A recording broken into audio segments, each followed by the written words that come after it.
Sometimes a single sentence can hold an entire universe of meaning. Today, we're going to unpack just one of those, a really powerful description of the author Hong Kong's work. It says so much in just a handful of words.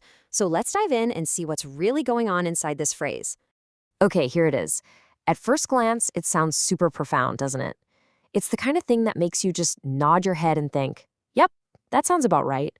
But if you actually stop and think about it, it's packed with some really complex, heavy ideas. So we're going to break it down and really get a feel for its true weight. So that's really the big question for us today. What does this actually mean? I mean, what is intense poetic prose? How does a book confront a trauma? And what does any of that have to do with the fragility of human life? Let's take this thing apart, piece by piece. All right, first things first, we have to tackle the how of her writing, her style. This is the foundation for everything else in that sentence, so let's really wrap our heads around what intense poetic prose is all about. Okay, part one, intense poetic prose. Now, right away, you might be thinking what I'm thinking. Poetic and prose, aren't those kind of opposites? It feels like they're pulling in two different directions. So what on earth happens when an author decides to fuse them together? Well, usually we think of prose as the stuff of novels, right? It's all about telling a story, moving the plot forward with sentences and paragraphs. Poetry, on the other hand, is often more about painting a picture with words, using rhythm and imagery to make you feel something. Han Kang's poetic prose is this incredible blend of the two. She uses the structure of prose to tell a story, but she fills every sentence with the rich, sensory, and emotionally charged language you'd expect from poetry. And we absolutely cannot forget that first word, intense. This is so crucial. We're not talking about gentle, pretty, lyrical writing here. No, this is powerful, it's focused, it has this urgency to it. It really demands your full attention. It's a style that's not just meant to be read, it's designed to be felt, like deep in your bones. So now we get the tool she's using, this intense poetic prose. But what is she aiming this powerful style at? Well, that brings us right to the second part of our sentence, the subject of her work, confronting trauma. So yeah, her work confronts historical traumas. She's not just crafting these beautiful, gut-punch sentences for the fun of it. She's aiming this very specific, very intense style directly at some of the most difficult subjects you can possibly imagine. And it's so important we're on the same page about what this means. Historical trauma isn't just one person having a bad experience. We're talking about a deep, collective wound that affects entire communities, and it often echoes down through generations. These are massive, scarring events that get embedded in the psyche of a whole people. Now, let's zoom in on that verb for a second. Confronts. Why that word? The description could have easily said she explores trauma, or discusses it, or examines it. But no, the word is confronts.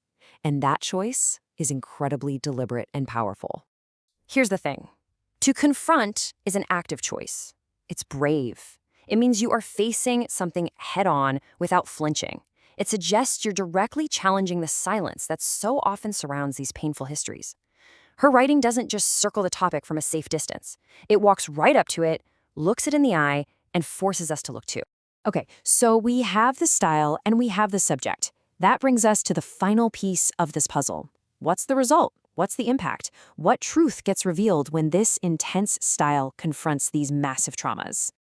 And here it is. The result is that her work exposes the fragility of human life. This is the core revelation, the ultimate takeaway. By taking such an unflinching look at history, we are forced to see just how incredibly delicate our bodies, our minds, and even our entire societies really are. This really lays it all out perfectly.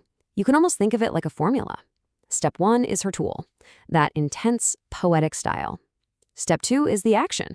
She takes that tool and uses it to confront historical trauma. And that process leads to this unavoidable result in step 3, a profound and, often unsettling exposure of human fragility. It's a clear, logical progression.